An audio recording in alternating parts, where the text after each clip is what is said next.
Kira and welcome back to another video. Today I am very excited to be talking you through my 2021 Classics TBR.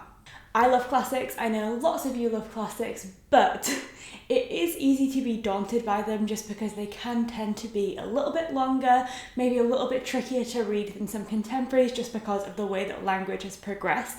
And so I know that last year I definitely didn't read as many classics as I hoped, because I just get a little bit scared sometimes about how long they're going to take me to read. But this year I am determined to get back into reading as many classics as possible. And so without further ado, I have selected some of the classics. Hopefully I'll read even more than this, but some of the classics that I'm hoping to read this year and the ones that I'll definitely be giving the highest priority to on my TBR. Before I jump into the TBR, I also wanted to draw attention to this cup of tea, a single object that has been the source of so much conversation in recent videos.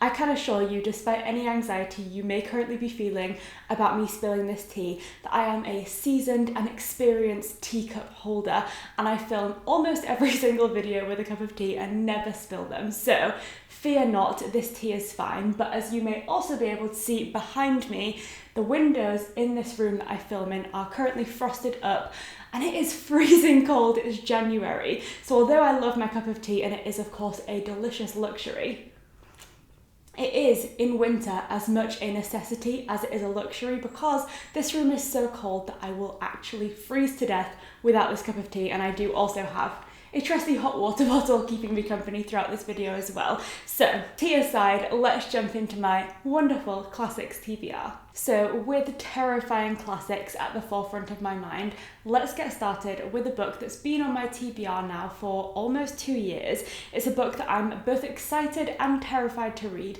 and the reason I'm terrified and keep putting it off is because of its size and of course the author and her writing style, and that is Middlemarch by George Eliot.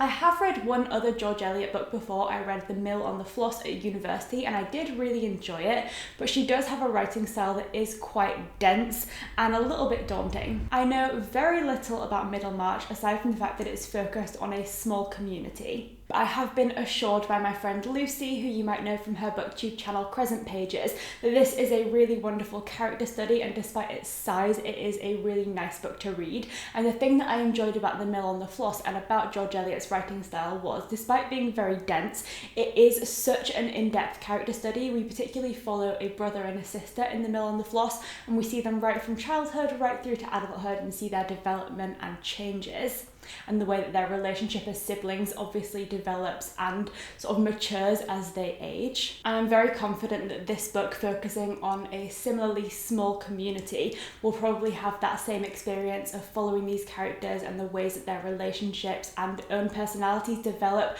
as the book goes on, which is something that I really enjoy because I do generally love character studies. And I'm even more excited to finally read this book because my friend Mary from the channel Mary Among Stories and I have decided to buddy read this book. We're going to be reading this one in March just because the word March is in the title, so we thought that would be a great month to tackle it. And I definitely feel like having someone else to read along with me, someone to motivate me, and of course to discuss my thoughts on the book with in real time will definitely be the push that I need to finally tick this book off my TBR.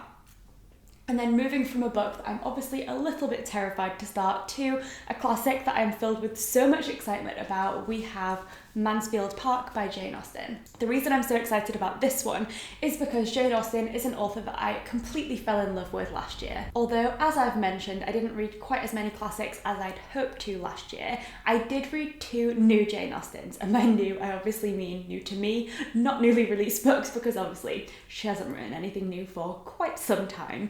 But I did read Emma, my favourite book of last year. I just absolutely loved it. And also I read Sense and Sensibility. And I didn't read Jane Austen for the first time last year. I had been reading Jane Austen books for quite a while. I read Pride and Prejudice, Northanger Abbey and Persuasion all in the years prior to 2020. But I'd never really connected with her works in the same way as I did when I picked up Emma last spring. And then when I then followed up by reading Sense and Sensibility in the summer, I just felt like I had a completely renewed perspective on Jane Austen and her incredibly funny writing style. And so Mansfield Park is the final Jane Austen book on my TBR, the final fully completed novel of hers that I still have yet to read. And so I'm so excited to conclude my reading of Jane Austen and then to go back, and I'm planning to read them all in publication order, because I do feel like now that I've got this new appreciation for her writing style, I'll definitely enjoy her other 3 works, Persuasion, Pride and Prejudice and Northanger Abbey, even more than I did when I read them the first time around. So I'm super excited about that, but I wanted to have read each of her books at least once before going back and reading some of them again. So I'm really excited to read Mansfield Park. I don't know a huge amount about this book, and actually I've gone into all of Jane Austen's books without very much prior knowledge, which has definitely been nice because you just get to experience a story. I felt like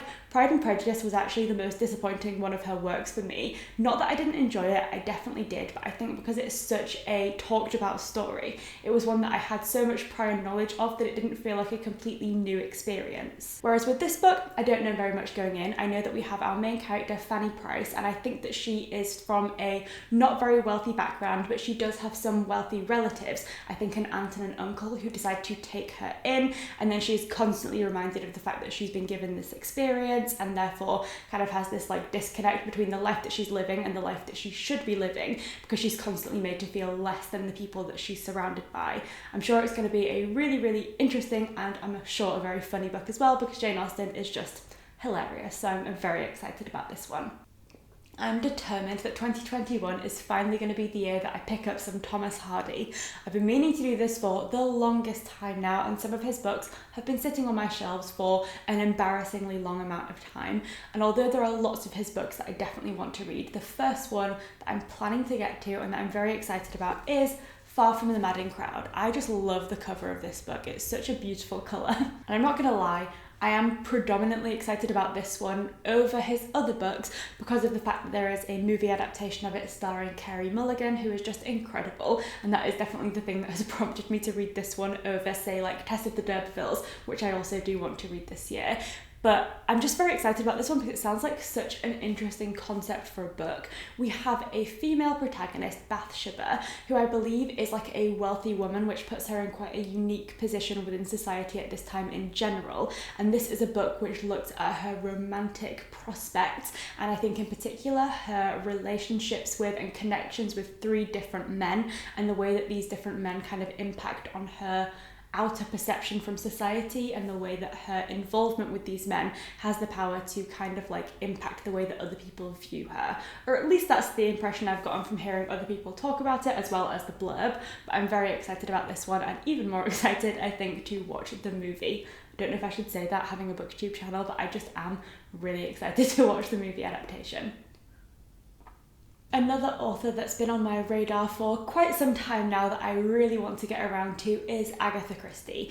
My mum is a big Agatha Christie fan, both of the books and also of all of the many TV adaptations of her works. Of course, there are so many very well-known Agatha Christie books out there, but the one that always comes to my mind first when I think of Agatha Christie is Murder on the Orient Express, so this is the one that I'm going to be starting with.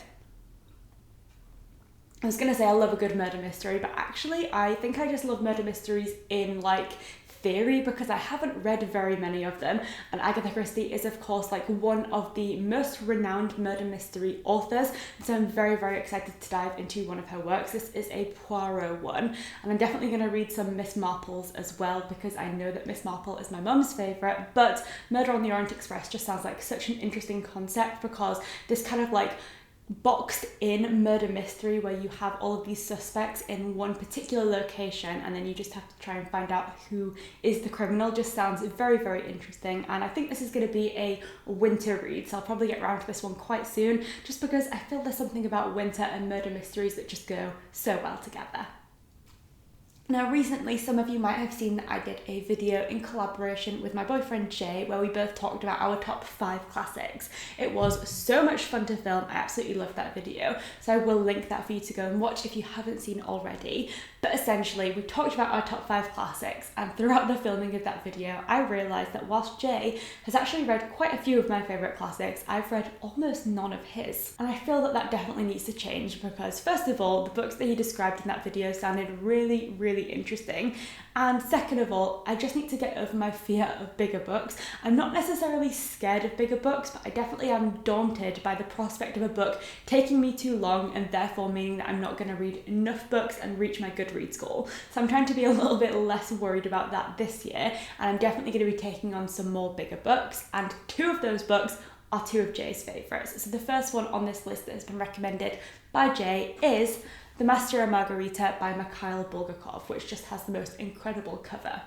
I don't know a huge amount about this book because it does sound quite absurd, and I'm not sure how much information Jay could give about it without spoiling the book, but I do know that there is a large talking cat called Behemoth. I think it's got the devil in it and some other weird goings on in Moscow. I think it's meant to be quite unusual for a Russian classic in the sense, obviously it has a large talking cat. Like I said, it's quite absurdist, and it just sounds like it's going to be a really bizarre but quite interesting read. And of course, it is Jay's favourite, so I'm very excited to read it. And then the second book that has been recommended to me by Jay is Crime and Punishment by Fyodor Dostoevsky. I am so confident that I'm going to love this book because it just sounds like the kind of classic that is 100% up my street.